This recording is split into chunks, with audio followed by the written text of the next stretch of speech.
So this week's episode, we're going to be talking about silence, biting your tongue or biting your lip, whatever, and not speaking all the time, listening more than you speak. So actually, Dalton was the one that came up with this topic. So where did this, what made you start thinking this? Yeah, so one of the things is, everyday conversations, whoever it's with, whether it's with your friends or your family or, your significant other, or maybe even an authority in your life. A lot of us it seems like today it's a constant problem of people can't be patient and wait for somebody to get their whole idea out, before they anxiously toss themselves open their mouth and start talking. And I noticed I did it quite a bit. I grew up in a family also where, we were constantly yelling and interrupting each other. And, part of that's just growing up. You're a kid and you don't really understand the importance of being able to hold your tongue. And so it's definitely something that I've learned, and I've realized that doing so, you have better conversations, you grow more, and you're more respected when you do it. And so those are just kind of some basic things. I think, I think this in this day and age, people are more like I get caught doing this as well, where you're not thinking about adding or asking. You're thinking about what's your reply going to be and how you can make it more about yourself in the conversation, I'd say. So to your point where it's like people will cut you off when you're trying to complete your thought or whatever, it's because they're just trying to insert themselves in the conversation. I personally, I'm pretty quiet and I enjoy that because it gives me the chance to listen to and form an opinion before going all in and just talking. I think there's this quote by and I want to say it was like Buddha or something, but I'm not sure, where it's like the people that are always talking know nothing.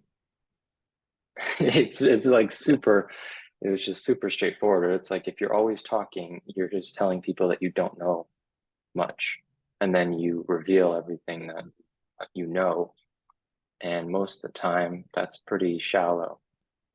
Yeah, I like that. And I think one of the reasons why we get caught, because I noticed I do this exactly what you just said, was I will start thinking about what I want to say next rather than listening to the person. And I think one of the key things is, uh, we've never been taught in school, even being homeschooled, or even in higher education, we're never taught how to have a good conversation. Nobody's put an outline out there of how do we have a good conversation. And so instead of in a conversation giving someone, maybe even up to like maybe 2 to 5 minutes to think about what you said and then respond, we give no time at all to respond. And instead, we want their brain to work in 5 seconds and come up to with a response of what we just said. And that's really, really low. You'll have a really low quality of a conversation if you're only giving them a short period of time to process what you said. And so I catch myself doing that a lot, thinking about what I want to say rather than thinking about what they're saying. And that's because exactly that is, I grew up in a family where, it's like, oh, you have to have an answer right now. You have to, you've got 2 seconds answer. And that's just the wrong way to go about it. Yeah. We should be willing to give each other time to respond. So, but one of the key thoughts I had for this was avoiding hurtful words. Holding your tongue can prevent you from saying things that could harm someone's feelings and damage your relationship with them. And even it may be true, and maybe there's a way to word it to where it's more nice. And obviously, you can't go around talking and not wanting to offend or hurt anybody ever. because you're going to. There's definitely steps and things that ways that we can grow to be able to respond and say things in a meaningful and kind way. It's almost like if you respond immediately, you risk the you risk the chance of rolling completely over what they had just said. And it's not so much you're like giving harmful words, but you're ignoring their opinion or what they just said by by just, you know, um, maybe not even taking into account what they had just said and just responding so quickly rather than thinking about it. Yeah, Yeah. it kind of shows, and I don't think people look at it this way, but it kind of shows um, how you really feel about that person and whether you really respect them or not. It it shows it on a really high level if you really think about it. If you're not willing to listen to what somebody says, it means that you don't think that they have anything worthy of offering to you verbally. So, there's not really a friendship there. There's not really any type of relationship there. So there's no really point in having a conversation if you're going to interrupt somebody.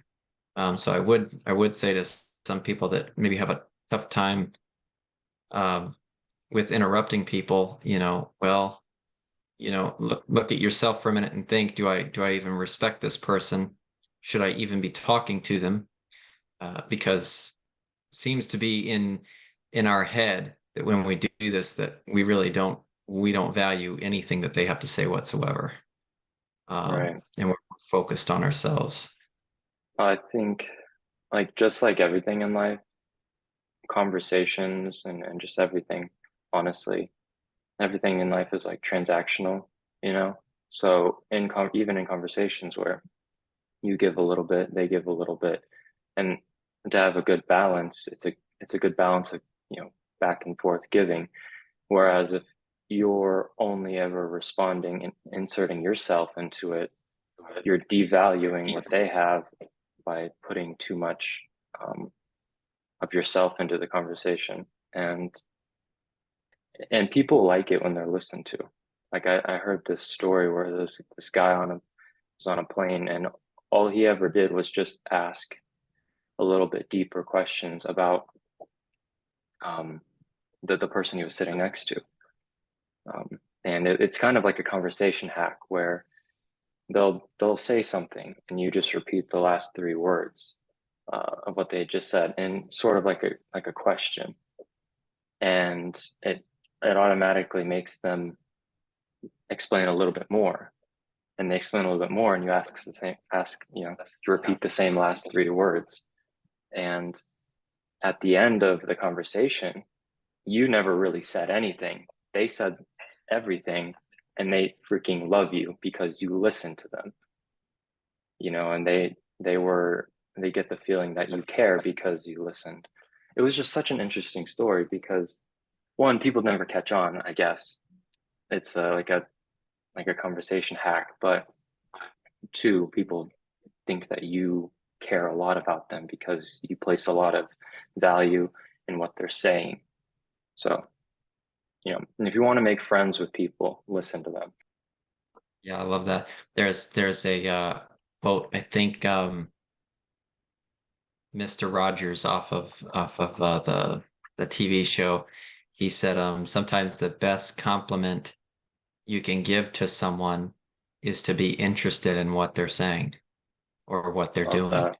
And it's really you're complimenting them when you not necessarily even just complimenting them, but making them feel heard, which is definitely one thing that you need to have in conversations. And this is, you waste a lot of time, you waste a lot of conversations when you don't know how to have them. And people need to feel heard and they need to feel respected in a conversation. And when they don't, you're going to have poorer and poorer and poorer conversations. And so I guess really not just about holding your tongue, but in conversations general. If you want to have a good conversation, you got to learn to hold your tongue. I put a post up a while back. I don't know if you saw it, but I can probably pull it up real quick. I'm gonna pull it up real quick because I can't quote it per. One of the things I actually wrote as well in preparing for the podcast was like sometimes silence says more than words. You can like even at funerals and stuff like that, just by the silence, you can tell there's so much being said just in being quiet. I mean, and if you can learn to carefully time your pauses in conversations, or even when being asked a question or something like that, being silent can say a lot more than trying to explain everything through words. So it's something I work on. Yeah, Anyway, I love that. close.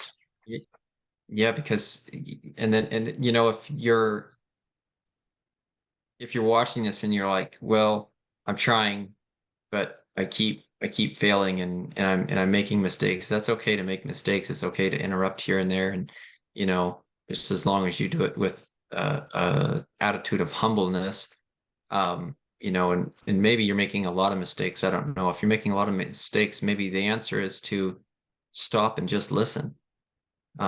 Maybe that's the answer for a little while.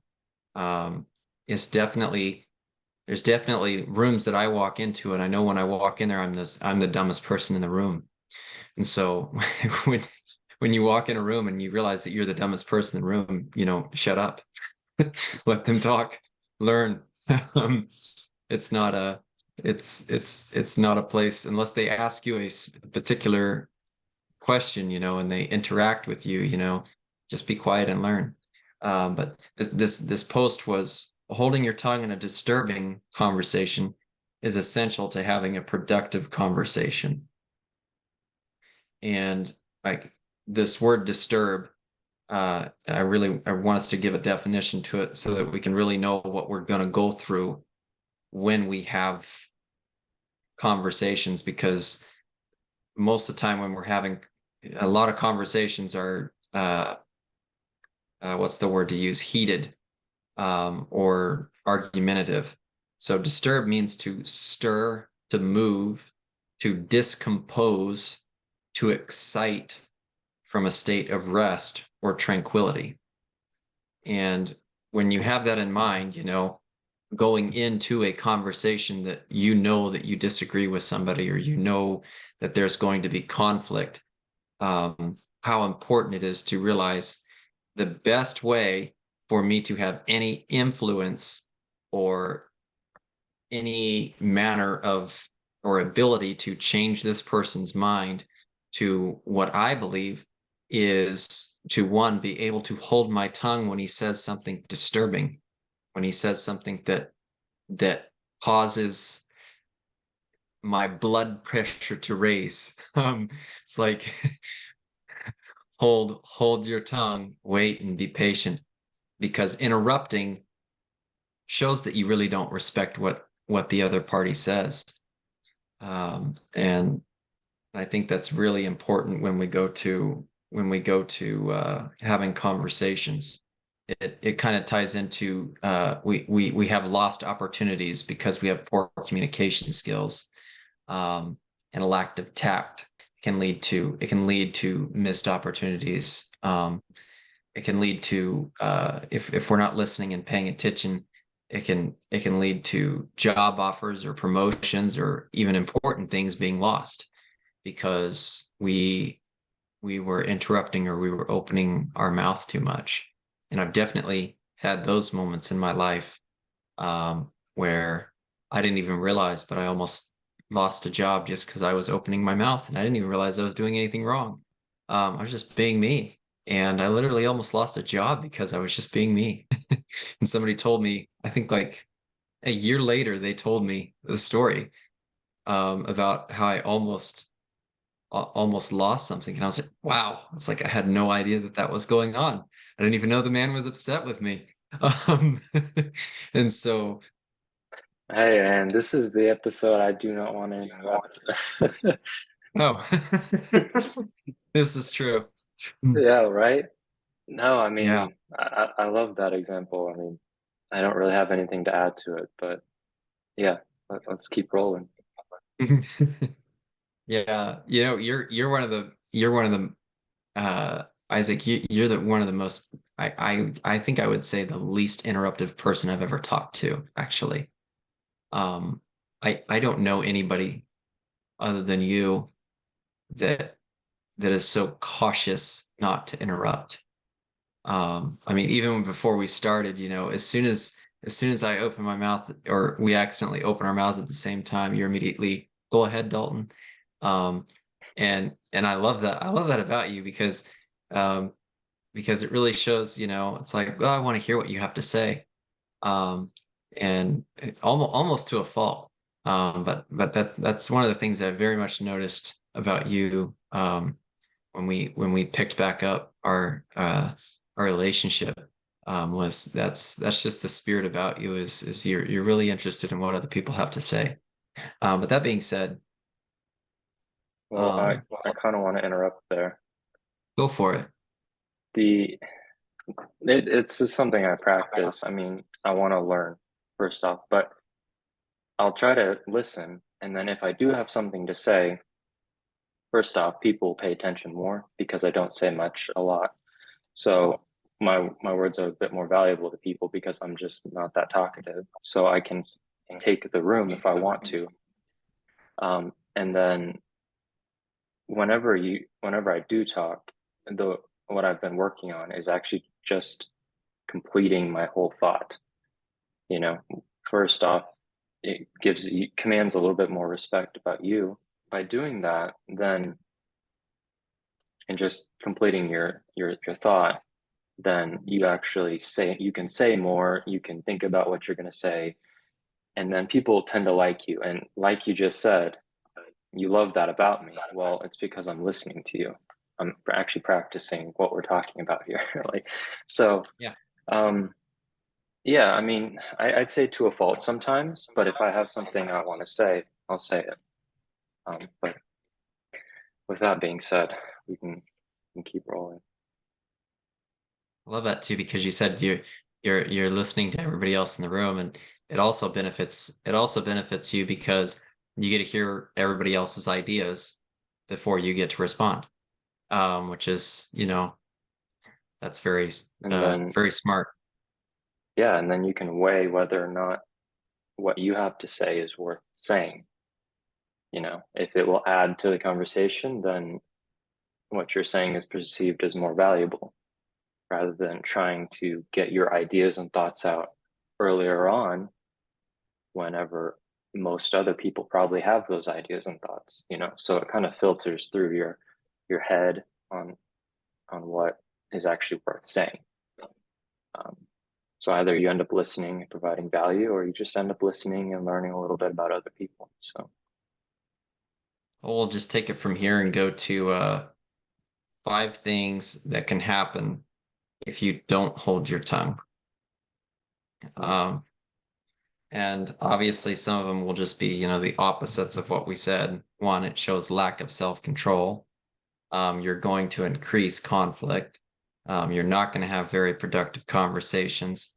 Probably not very many people around you are going to feel respected. And honestly, you probably won't have very many friends if you can't learn to hold your tongue, unless all your friends are the same way.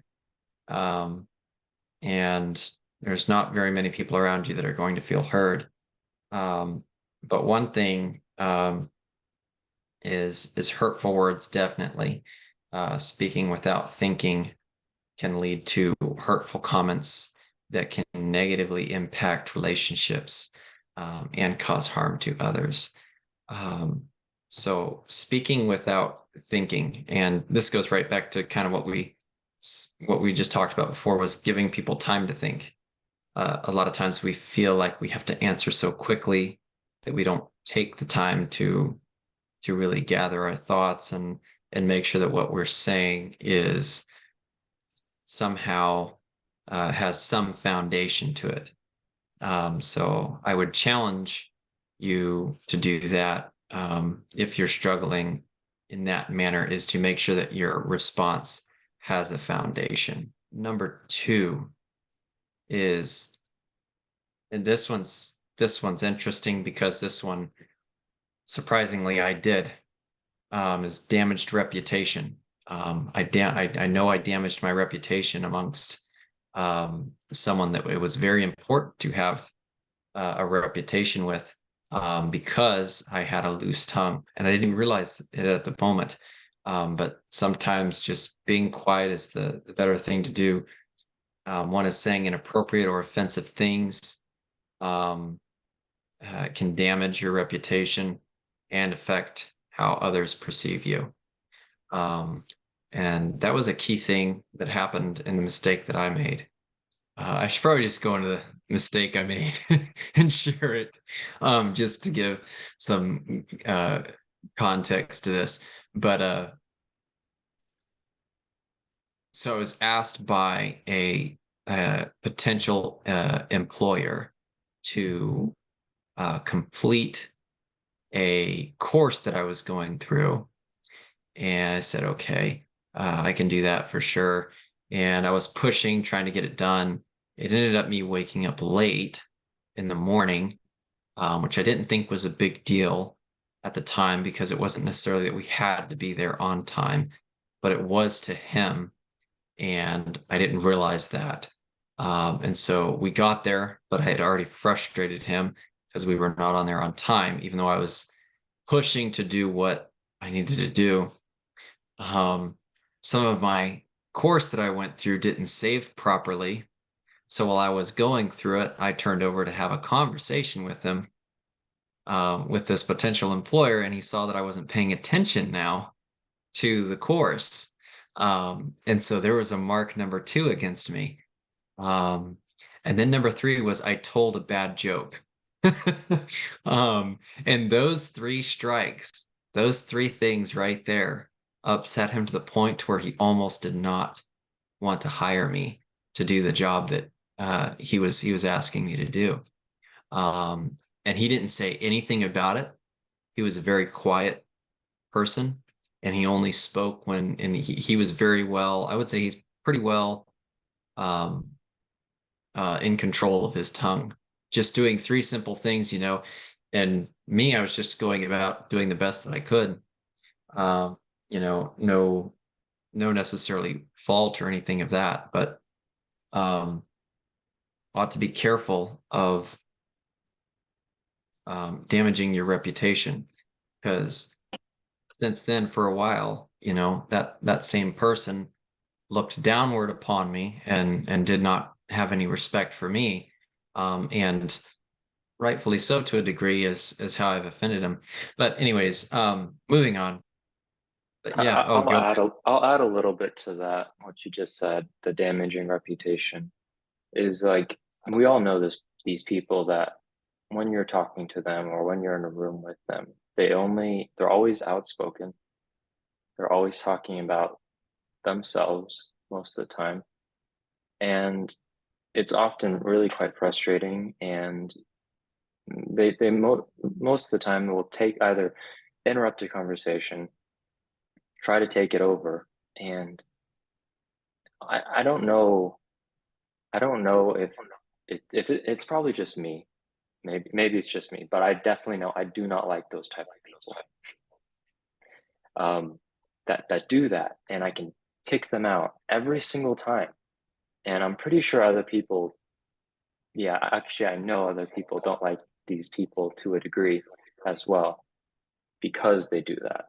So, it's finding that balance of conversation and silence versus adding to conversations.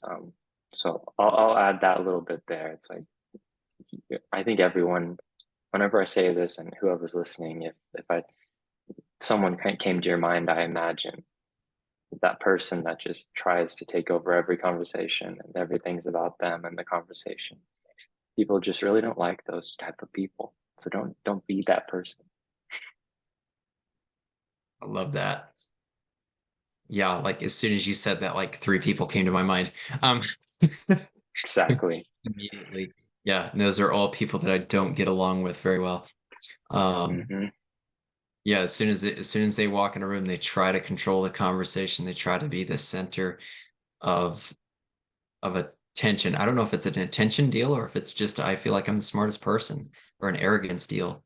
It could be arrogance or attention.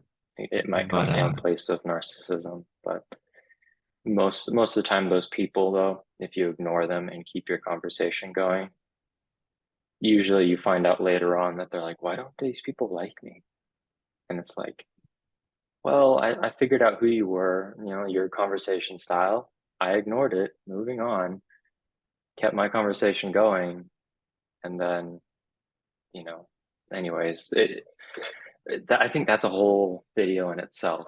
But um, yeah, anyways, I man, think I it's love it's that. rooted in a narcissism or something like that. So I love that you tossed that in too, because I had completely forgotten about that in my notes of those type of people.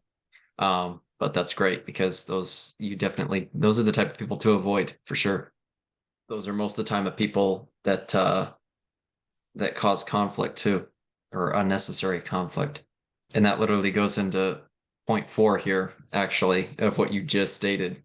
Number four is the bad thing is unnecessary conflict. Speaking without restraint can escalate tensions and exacerbate conflicts, leading to negative outcomes in personal and professional relationships.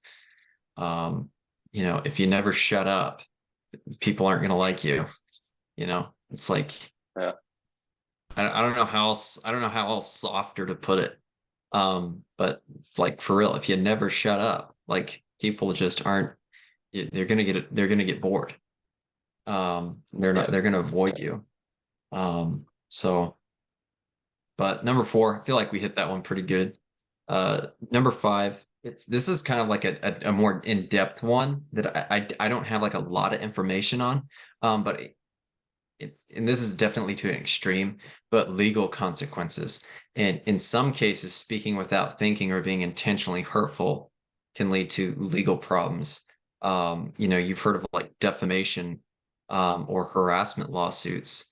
And especially in like your group of friends, it can turn out the same way in your group of friends if you accidentally say something about somebody. And then later on, everybody finds out about it. And then your whole group of friends abandons you because you said something that you shouldn't have said. And like literally two people come to mind when I think of this number five is two people in the news. Um, one person a while back that was at I think his name was Nick Sandman. And then not to get too political, but uh Kyle Rittenhouse, those two young kids, they immediately got, slandered like left and right for things that they didn't do. The news media, some of the news media outlets lied. And because of their lies, it turned out they lost credibility because of their lies and on a mass scale. So they didn't just lose credibility, they lost money because of it. And because they didn't, because they then filed a defamation lawsuit and, took it back. So there's definitely dangers of not being able to control your tongue.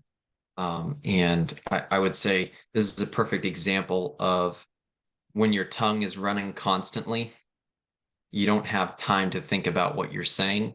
You're just spewing things out.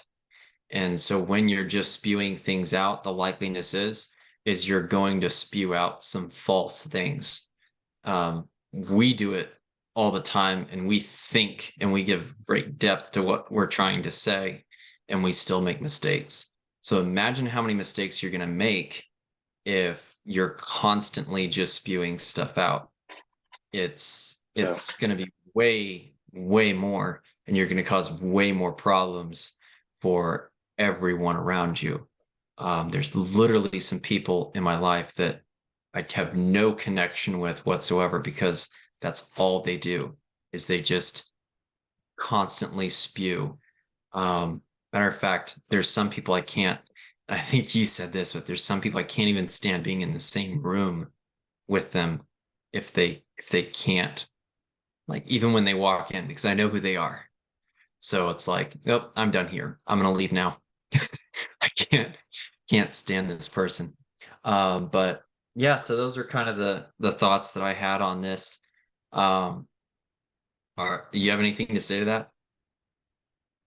Yeah, I'd just add that, I mean, it may not all go legal, like it may not go to the seriousness of you being in court, but a lot of, I mean, especially these days, words are so important. And if you don't think about what you say before you say it, people will go back and dig up dirt on you. They'll find if you ever come to some level of importance, or maybe you're in trouble, people will look for the dirt. So if you have it out there, whether that's on a social media post, whether that's in um, just, in conversation with people that may not like you anymore, they'll remember it. You know, it'll stay out there. So yeah, just being careful of your words protects you from, I mean, it's crazy to even have to say things like this, but like, you know, in a government that is extremely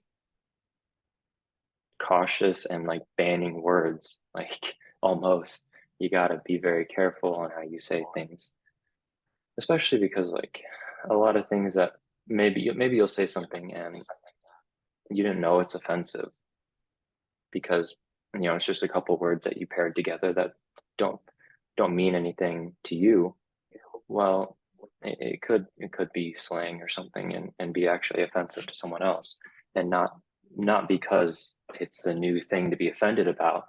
It's just the fact that you didn't know, and it tells a little bit about yourself and stuff like that. So I just add that to it, where in a world where words are very important, choosing your own is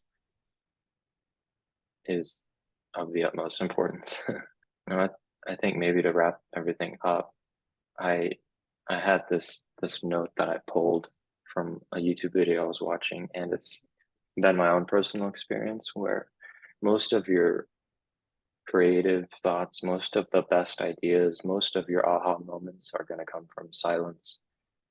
They're not going to come from times where you're listening to loud music, you're playing games, you're watching TV. You don't get your aha moments, your your best ideas from being in a position where noise is all around you. So get in those places of quiet, be okay with being bored, put your phone down, try to limit your screen time, stuff like that. And you'll be able to piece together the things that you've been thinking about. You'll be able to get clarity on next steps in life. That's been my experience, where quietness is actually, and boredom is actually your friend. So don't be afraid of it. That's pretty much it. One little thought, if you have something old, a real easy way to regain your your tongue is to be accountable for what your tongue spewed out. It's like, yep, I said it. It was wrong. Good to go. Yeah, taking that accountability, Yeah. especially if you say something that you get called out on. Well, you said it, you got to take accountability for it. Yep. But Yep. Absolutely. yeah, I think that's a good place to end the episode. All right, well, see you next week. All right. See y'all later.